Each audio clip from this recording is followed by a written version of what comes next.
Horror कहानियां थी। काला जादू।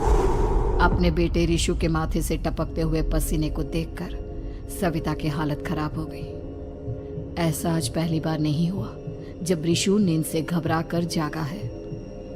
हाय मेरा बच्चा, न जाने किसकी नजर लग गई है तुझे। जब से मेरे बच्चे ने 10वीं के एग्जाम में स्कूल टॉप किया है तब से रोज बुरे बुरे सपने आने लगे हैं।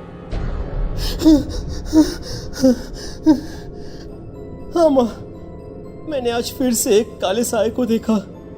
वो यहीं मेरी आंखों के सामने खड़ा था। माँ मुझे बचा लो माँ। वो मुझसे कह रहा था कि मुझसे बदला लेगा। माँ कहीं ये प्रशांत। चुप कर, कैसी बात कर रहा है? दोबारा उसका नाम मत लेना। तुझे पता है ना, उस प्रशांत ने आत्महत्या कर ली, तो बार बार उसका नाम मत लिया कर।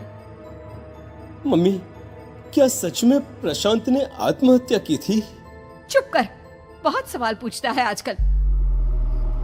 और फिर रात के वक्त सविता के पूरे घर में एक अजीब सा काला धुआं छाने लगा। गहरी नींद में सोई सविता की जैसे ही आंख खुली उसका दम घुटने लगा। वो दौड़कर रिशु के रूम की तरफ गई जहां उसके दरवाजे पर घूमती एक काली परछाई देख वो बुरी तरह से घबरा गई।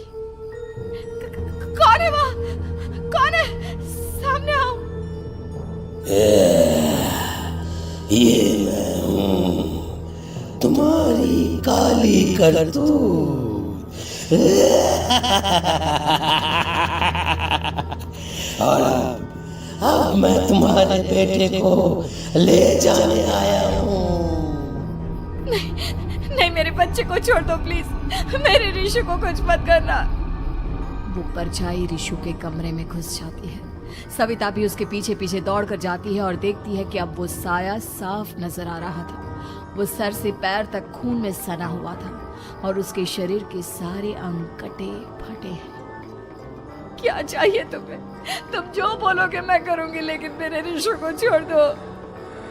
उस परछाई ने रिशु को गर्दन से पकड़कर दीवार के सहारे हवा में उछाल दिया। रिशु जोर जोर से चिल्लाने लगा। माँ बचाओ मुझे, बचा लो माँ, ये मुझे मार डालेगा। माँ मुझे बचा लो माँ। नहीं ऐसा मत करो, मुझे मार दो लेकिन मेरे बच्चे को छोड़ दो। मैं तुम्हारे आगे हाथ जोड़ती हूँ। वो परछाई रिशु को जमीन पर गिरा देती है और अचानक वहां से गायब हो जाती है। रिशु, मेरा बच्चा, तू ठीक तो है ना? कुछ बोल बेटा, क्या हुआ है तुझे? मैं ठीक हूँ माँ। क्या हुआ था यहाँ पर? कुछ नहीं बेटा, कुछ नहीं। तू परेशान मत हो। हम कल ही गांव के बाहर जो तांत्रिक महाराज रहते हैं उनके पास चलेंगे। ठीक है माँ, हम जल्द ही उनके पास चलेंगे। मुझे बहुत डर लग रहा है माँ। ये बार बार मुझे डरावने सपने आना, ये सब हमारे साथ क्यों हो रहा है माँ? अगले दिन सविता अपने बेटे रिशु को लेकर गांव के बाहर तांत्रिक के पास जाती है। जिस जगह पर तांत्रिक रहा करता था वो जगह बहुत डरावनी थी। चारों तरफ कंकाल और खूब भूतियां नजर आ रही थी। गांव से दूर वीराने में उस जगह पर जोर से आंधी चल रही थी। रिशु ने डर कर अपनी माँ का हाथ पकड़ लिया। माँ मुझे बहुत डर लग रहा है। ये कैसी जगह है? देख बेटा, हमारे साथ जो कुछ भी हो रहा है उसका इलाज सिर्फ और सिर्फ ये तांत्रिक महाराज ही बता सकते हैं। अब यही है जो हमें प्रॉब्लम से बाहर निकाल सकते हैं। जैसे ही सविता और रिशु तांत्रिक की झोपड़ी के अंदर पहुंचे, वहां का नजारा देखकर उनकी आंखें फटी की फटी रह गई। तांत्रिक की झोपड़ी के अंदर कई सारे लोग अपनी गर्दन घुमा घुमा कर जोर जोर से चीख रहे थे। कौन हो तुम और यहाँ क्यों आई हो? महाराज, मेरे बेटे को कुछ दिनों से एक डरावनी काली परछाई नजर आती है और कल रात उसने मेरे बेटे पर हमला भी कर दिया।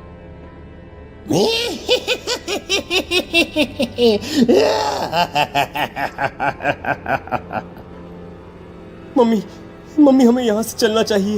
ये जगह मुझे ठीक नहीं लगती। नहीं बेटा, ऐसा नहीं कहते। रुक जाओ, 2 मिनट के लिए रुक जाओ। क्या कहा? काली परछाई? तुम्हारे बेटे पर किसी काली परछाई ने हमला किया?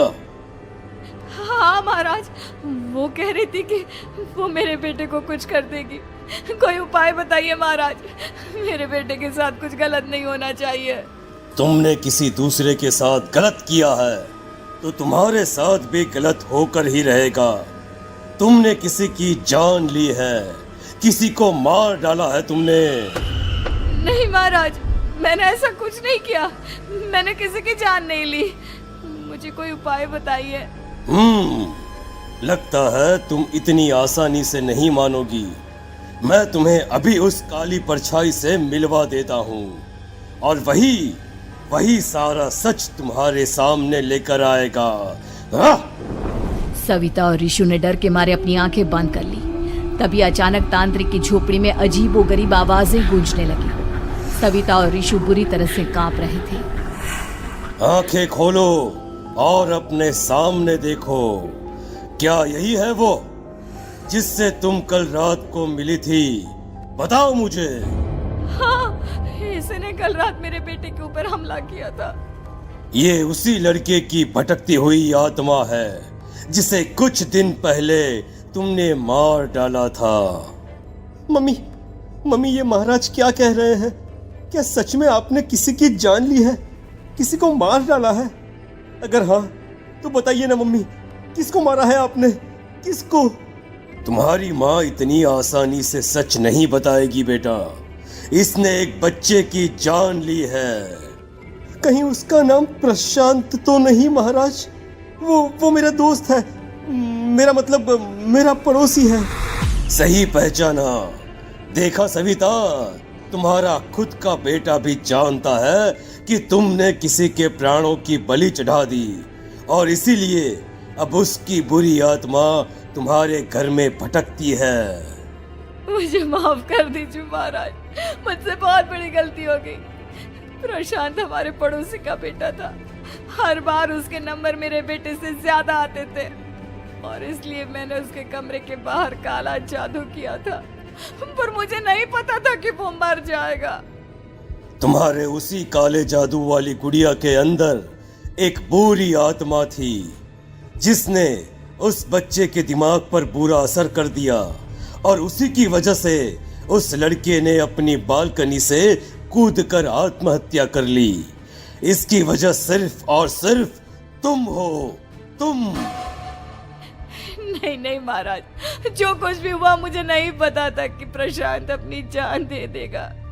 प्रशांत की आत्मा इस वक्त तुम्हारे सामने खड़ी है, हमसे बात करना चाहती है। बोलो क्या कहना चाहते हो? मैं जीना चाहता था, बड़ा होकर कुछ बनना चाहता था। आपके बेटे से मुझे कोई परेशानी नहीं थी। अरे वो तो मेरा अच्छा दोस्त था। मुझे माफ कर दो बेटा, मुझसे बहुत बड़ी गलती हो गई, मुझे माफ कर दो। माफ करने से मुझे वापस जिंदगी नहीं मिल जाएगी। मेरे माँ बाप आज भी मेरे लिए रोते हैं। आपने मेरे साथ बहुत गलत किया है, बहुत गलत। और तभी अचानक प्रशांत की आत्मा वहां से गायब हो जाती है। सविता जोर जोर से रोने लगती है। सुन लिया तुमने? ये तुम्हारे अपने ही किए हुए पाप हैं जो इस तरह से तुम्हारे सामने आ रहे हैं। माँ, ये आपने अच्छा नहीं किया। सिर्फ 10th बोर्ड के एग्जाम में मैं टॉप कर पाऊं, इसलिए आपने मेरे दोस्त के ऊपर काला जादू कर दिया। नहीं मम्मी, नहीं, अब हम कभी खुश नहीं रह पाएंगे, कभी नहीं। मेरे दोस्त की आत्मा को कभी शांति नहीं मिलेगी मम्मी, कभी नहीं। लेकिन मैंने जो कुछ भी किया सिर्फ तुम्हारे लिए किया। वो लड़का हमेशा फर्स्ट पोजीशन पर आ जाता था और इस वजह से हमेशा तुम्हारे मार्क्स कम पड़ते थे। मैंने तो सिर्फ उस पर एक छोटा सा काला जादू किया था बेटा। मुझे क्या पता था कि उसका ये नतीजा निकलेगा। जिस गुड़िया को तुमने उस लड़के के कमरे के दरवाजे पर लगाया था, दरअसल उसके अंदर एक बुरी आत्मा का प्रवेश हो गया था, जैसा कि अक्सर काला जादू करते समय हो जाता है। मुझे अपनी गलती का एहसास हो गया है। मैं प्रायश्चित करना चाहती हूँ। आप बताइए मैं क्या करूँ? प्रशांत के घर जाकर उस काली गुड़िया को वहां से निकालकर यहाँ लेकर आओ। मैं उसे आग में जलाकर राख कर दूंगा और उसके बाद प्रशांत की आत्मा को हमेशा के लिए मुक्ति मिल जाएगी। अगली रात सविता चुपचाप अपने पड़ोसी प्रशांत के घर जाती है। प्रशांत के माँ बाप प्रशांत की मौत के बाद उस घर को छोड़कर हमेशा के लिए वहां से चले गए थे। जैसे ही सविता उस घर के अंदर कदम रखती है, उसका सामना अजीबोगरीब हैवानियत से भरी आवाजों से होने लगता है। ऐसा लग रहा था जैसे कोई बुरी तरह से चीख रहा हो। सविता जैसे ही प्रशांत के कमरे के बाहर पहुंचती है, वहां पर लटकी हुई गुड़िया के शरीर से खून टपकने लगता है। ये क्या हो रहा है? इस गुड़िया के शरीर से खून क्यों टपक रहा है? सविता हिम्मत करते हुए उस गुड़िया को वहां से उतारने की कोशिश करती है, लेकिन तभी अचानक से बहुत भयानक दिखने वाली औरत उसकी आंखों के सामने आकर खड़ी हो जाती है। मैं यहाँ से कहीं नहीं जाऊंगी, और अगर तूने मुझे यहाँ से हटाने की कोशिश की तो मार डालूंगी मैं तुझे। नहीं नहीं, मुझे तुम्हें यहाँ से ले जाना ही होगा, नहीं तो मेरा बेटा, उसकी जान को खतरा है। मैं तुम्हें नहीं छोड़ सकती। अगर तुम्हारे अंदर हिम्मत है तो मुझे इस घर से बाहर ले जाकर दिखाओ। और ऐसा कहकर वो औरत सविता के ऊपर हमला कर देती है और उसे हवा में उछाल उछाल कर जमीन पर पटकती है। लेकिन तभी अचानक मौका देखकर सविता अपने हाथ में ली हुई सुई उसके हाथ में चुभो देती है। हाथ में सुई लगते ही वो औरत जमीन पर तड़पने लगती है। ये क्या किया तूने? ये क्या कर दिया? तुझे ऐसा नहीं करना चाहिए था। तांत्रिक ने मुझे कहा था कि तुझसे जीतने का सिर्फ यही एक तरीका है जिससे मैं अपने पापों का प्रायश्चित कर सकती हूँ और अपने बेटे की जान बचा सकती हूँ। और उसके बाद वो डरावनी दिखने वाली औरत एक छोटी सी जादुई गुड़िया में तब्दील हो गई और सविता ने उसे ले जाकर तांत्रिक को दे दिया। तांत्रिक ने जादुई गुड़िया को आग के हवाले कर दिया। चुड़ैल पार्ट 1। ऊंची ऊंची पहाड़ियों और घने जंगल से घिरा हुआ भैरवगढ़ गांव काली पहाड़ी के ठीक पीछे था। काली पहाड़ी यानी मौत का घर। भैरवगढ़ गांव तक पहुंचने का रास्ता बेहद दुर्गम था। लगभग 24 घंटे घने तूफान और तेज हवाओं की वजह से वहां के वीराने माहौल की कहानियां लोगों के दिलों को दहला देती थी। ऐसे बहुत कम लोग थे जो भैरवगढ़ गांव तक जाने की हिम्मत करते थे। लोगों का कहना था कि इस गांव के आसपास बुरी आत्माओं का साया मंडराता है। गांव के रहने वाले लोगों ने वैसे तो अपनी आंखों से किसी बुरी आत्मा या साये को नहीं देखा था, लेकिन गांव का बच्चा बच्चा इस बात को महसूस कर सकता था कि गांव के ऊपर कोई तो खौफनाक साया मंडरा रहा है। और उसकी वजह ये थी कि उस गांव में जैसे ही कोई लड़का 18 साल का होता, उसके 18वें जन्मदिन की रात ठीक 12 बजे अकस्मात उसकी मौत हो जाती। हर बार ये मौतें बड़े ही रहस्यमयी ढंग से होती और इस बार सरपंच सुमेर के बेटे को 18 साल होने में अब बस 15 दिन बाकी थे। अजी सुनते हैं, हमारा बेटा भी कुछ दिन बाद 18 साल का हो जाएगा। कहीं वो डायन उसे भी खा गई तो? कैसी बातें कर रही हो? जब वो इस गांव में ही नहीं है तो कोई भी डायन या बुरा साया उसका कैसे कुछ बिगाड़ सकता है? उसे कुछ नहीं होगा। हाँ जानती हूँ, आपने उसे पढ़ाई के बहाने इस गांव से बाहर निकाल शहर भेज दिया है, लेकिन ये भी तो सच है ना कि वो बार बार यहाँ आने की जिद करता रहता है। वो चाहे कितनी भी जिद कर ले जानकी, पर मैं उसे इस गांव में कभी वापस नहीं आने दूंगा। मैं नहीं चाहता कि गांव के दूसरे लड़कों की तरह मेरे बेटे की भी अजीबोगरीब ढंग से मौत हो जाए। कभी कभी तो लगता है कि हम सब गांव वालों को हिम्मत करके अपने गांव को इस बुरी आत्मा से छुड़वा लेना चाहिए। लेकिन कौन जानता है आखिर वो खतरनाक साया किसका है? वो काली आत्मा कौन है जो रातों रात हमारे गांव के लड़कों को निगल जाती है? सुमेर और जानकी जब ये सारी बातें कर रहे थे तब रात के लगभग 10 बज चुके थे और हर रात की तरह भैरवगढ़ गांव एक भयानक काले तूफान की आगोश में था। बाहर चल रही तेज हवाएं और बारिश के बीच कभी कभी ऐसा लगता जैसे कोई बुरी तरह से चीख रहा है, किसी के तड़पने और चीखने की आवाजें गांव के कानों में बार बार टकराती, पर वहां रहने वाले किसी भी औरत या आदमी के अंदर इतना साहस नहीं था कि वो अपने घर से बाहर कदम रख के उन आवाजों तक पहुंच सके। सो जाओ जानकी, और घर के खिड़की दरवाजे कसकर बंद कर दो। अब जानकी सब खिड़कियां ठीक से बंद करने ही लगती है कि तभी उसे अपने घर के दरवाजे पर जोर जोर से खटखटाने की आवाजें सुनाई देती है। इन आवाजों को सुनकर जानकी और सुमेर के चेहरे डर से पीले और हाथ पैर ठंडे पड़ जाते हैं। जानकी, जानकी, इतनी रात कौन होगा?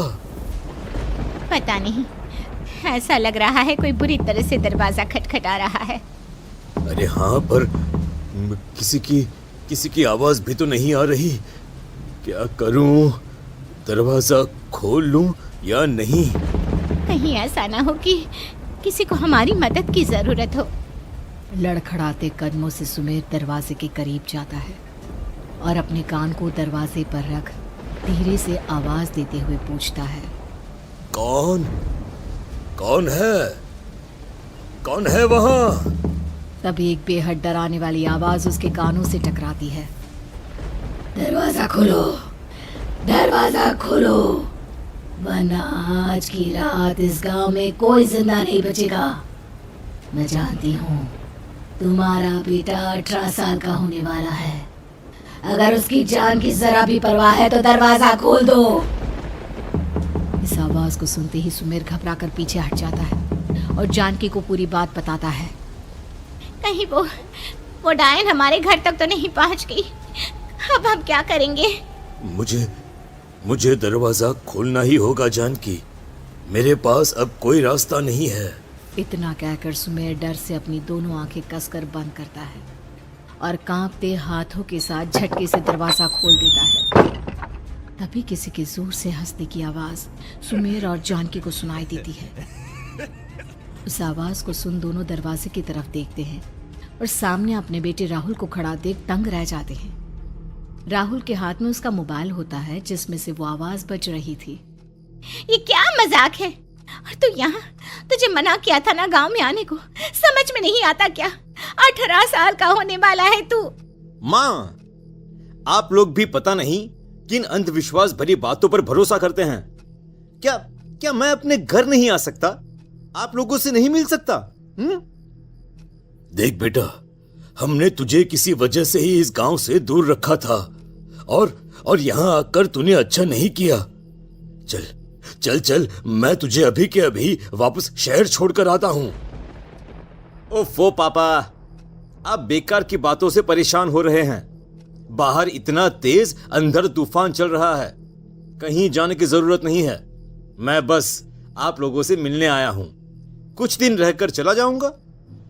दिमाग खराब हो गया है इस लड़के का। नहीं जानता कि इस गांव में ये सुरक्षित नहीं है। किसने कहा था तुझे यहाँ आने को? ये आवाजें सुन, बाहर से जो आवाजें आ रही है तुझे सुनाई नहीं देती क्या?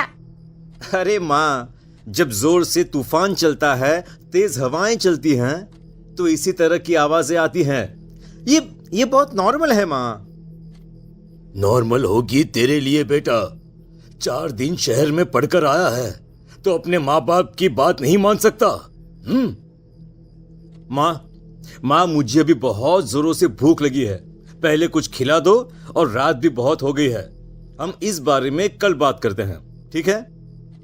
राहुल के वापस आ जाने से जानकी और सुमेर की आंखों की नींद उड़ गई थी। खाना खाने के बाद राहुल तो अपने बिस्तर पर जाकर सो गया, लेकिन जानकी और सुमेर पूरी रात उसके कमरे के बाहर पहरेदारी करते रहे। उन्हें पल पल इसी बात का डर था कि कहीं उनके बेटे को कुछ हो ना जाए। रात बीतती है, सुबह का सूरज निकलता है।